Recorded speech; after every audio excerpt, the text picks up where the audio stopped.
on guard.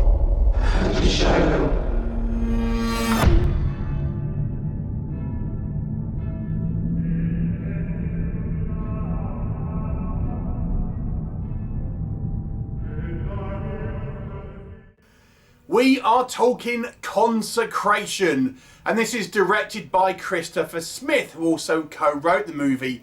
And this one stars Jena Malone and Danny Huston. And I guess you would say it's kind of a Nunsploitation movie, but it's not one with like nudie nuns or rude nuns or anything like that.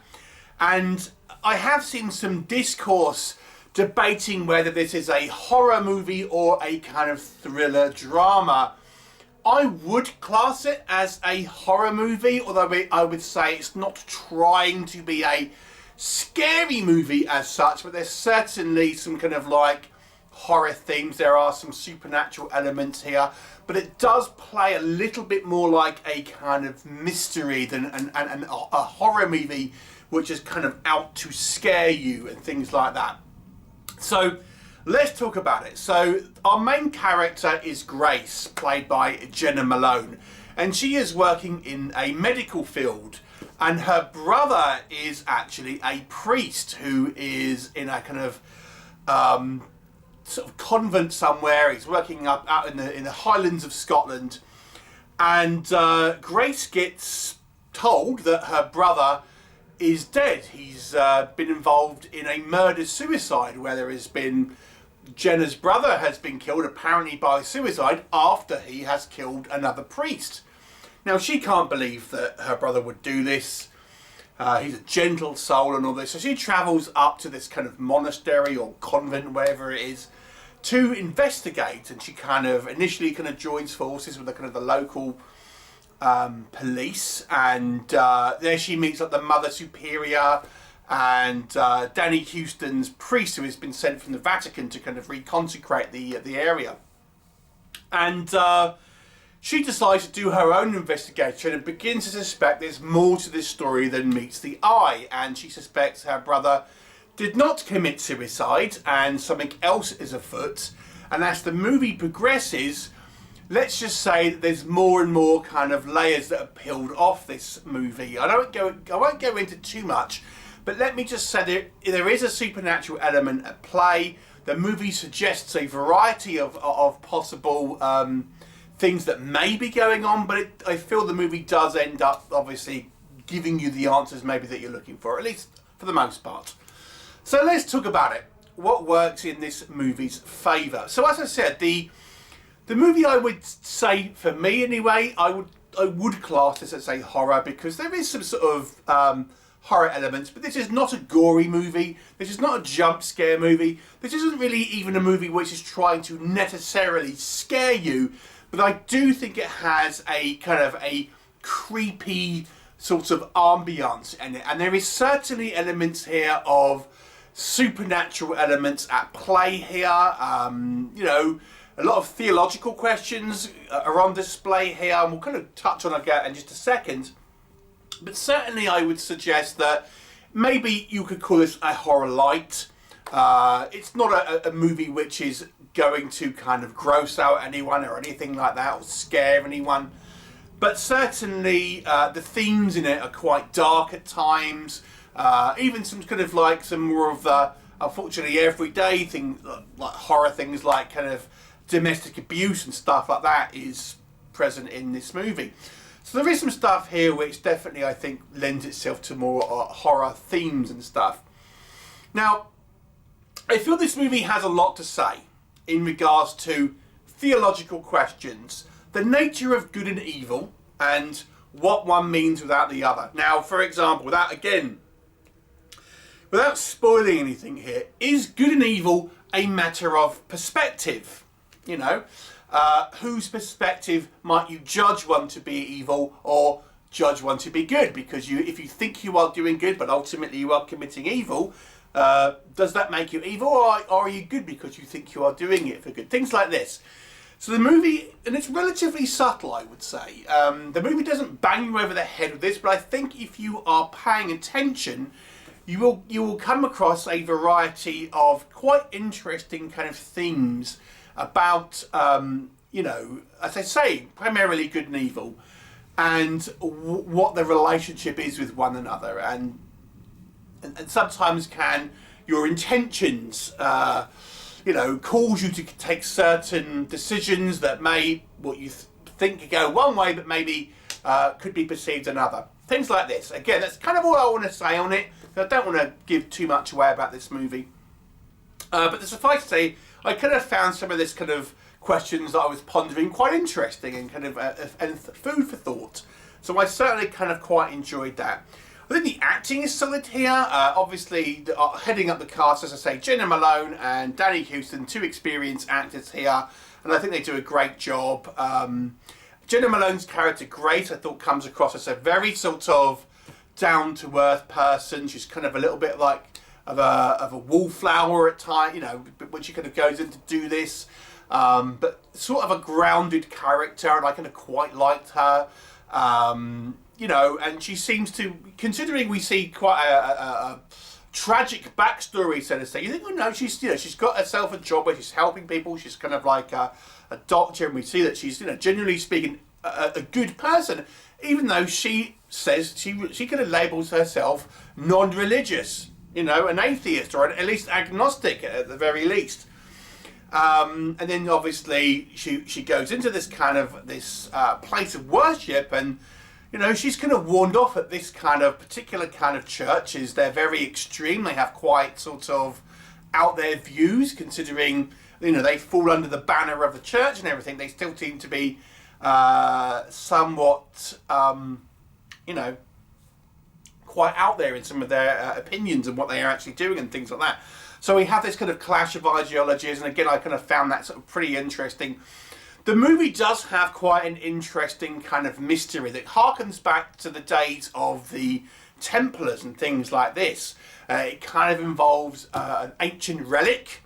Again, I'm not going to sort of tell you too much about what the connection is, but you know, it's quite a, as you watch this movie, more and more is kind of revealed, and the sort of the plot opens up, and you think, okay, this is maybe bigger than you initially think. And there is certainly, as I say, definite supernatural elements. I mean, and although it's not massively overt on screen, there is some kind of VFX on the screen here. Jena Malone's character, Grace, seems to have some type of ability where she is able to see things. Now, is this in her own mind? Is she kind of seeing some type of ghosts or kind of visions in some respects, or is it something else entirely?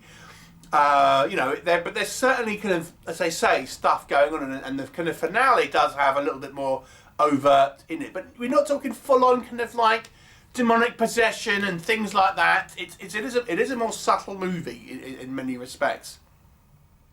I think the location of this kind of out of the way sort of Scottish convent, it seems very remote. I mean, it's right by the kind of the cliffs, and it has this kind of interesting sort of backstory where, you know, through the kind of like the centuries where, you know, priests have worshipped here. There's this certain kind of cliff where it has a sheer drop, and they have to, these priests are kind of like confessing their sins, and each sin they have to confess, they take a step back and getting closer and closer to the edge of this cliff, and ultimately, if they step too far, they would fall, but they would hope God would catch them, and things like this.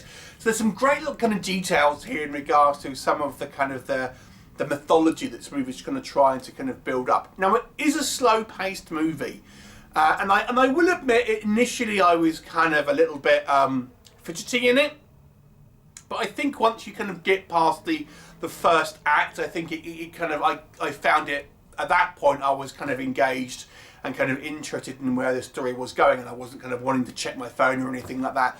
So I do think this movie, once you kind of get into its groove, I do feel it kind of like, if you don't mind a slower movie, will kind of keep you interested. But now let's transition to what I think does not work. Now, on that kind of same kind of train of thought, I will say the movie is deliberately vague because it wants to have this reveal at the end. And as such, you don't really know what you're kind of watching. And I think it can be a little bit hard to follow at times, because the movie is deliberately kind of not showing you things and not giving you all the answers, which I think whilst watching it, some people might find frustrating, or they might not quite understand what it is that is going on. It's deliberately so, and I think the movie maybe is a little bit guilty of trying to kind of save a little bit too much towards the end before kind of like feathering in answers, and instead it gives you kind of more questions as the sort of film goes on. And you know, if you persevere through it, you'll kind of be rewarded with the kind of the answers, or at least most of them, I would say. But I do feel the movie, it may have behooved it to kind of like give some idea about plot progression a little earlier, because I do feel it kind of saves it a little bit too much towards the end, and needed to kind of have a little bit more forward momentum in regards to what's actually going on during the actual kind of course of the running time, to be honest. There are some elements here that I felt were introduced and not kind of really expanded upon, and therefore why was it introduced? For example, we have a kind of this one nun who Grace becomes a little bit friendly with, and she's a bit more, she's kind of the goofier nun, and she says like, oh, you know, she's like, she feels like she's a bad person and things like this, and you know, she's got this darkness in her, and it's like, well, and it's never really explained about why she says that. I mean, ultimately, bad things happen in this movie, but at that point, you know, it's like, well, why? That's introduced, but I didn't really feel it was ever really kind of referenced or paid off in some way. So there's just small kind of things here and there where you feel sort of characters have these little elements to them, and they're kind of not really sort of paid off. Again, without sort of spoiling anything here, so when you watch the film as a whole and you understand the kind of the plot as it's presented, you know, this convent has quite a lot of personnel in it, and it seems everyone's kind of, all of the people in this church are singing the same hymn sheet, no pun intended, and I would have thought, you know, it's almost like they're a homogenous kind of mindset. And I guess that might be true of religion, but I would have thought that there would have been at least a little bit of discourse in this.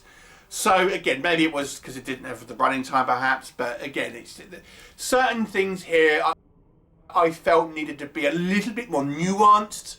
I do feel at times, and I guess this movie does try and say this particular convent, they're quite extreme. But at times I almost felt it went a little bit too over the top, and characters didn't really seem like humans, they just seemed like more like automatons to a degree. So there's that. The pacing in the movie is slower. This is not a critique as such, it's more of just a, are you going to enjoy a slow paced movie? Because some people don't, and this is a slower paced movie. The horror is quite light, so if you're wanting to watch this, you know, and you're thinking this is going to be along the lines of The Conjuring 2 or The Nun and stuff like that, that isn't this movie. There are horror elements in it for sure, but it is not trying to be a movie like that.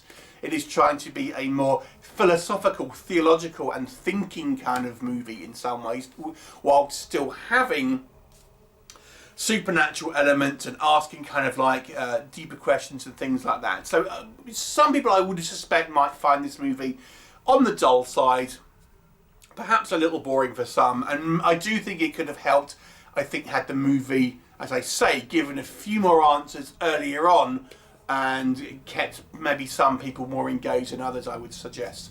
Overall though, I gotta say, I quite enjoyed this movie. I think it's a well put together film, it's well acted, it's well shot. And the story for the most part I think works, albeit I would have made personally a couple of changes in there.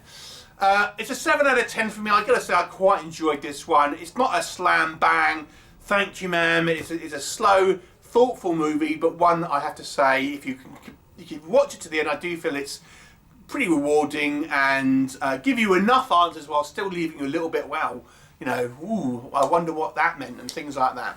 So 7 out of 10. Have you seen it? What did you think? Leave me a comment and I'll look forward to seeing you next time.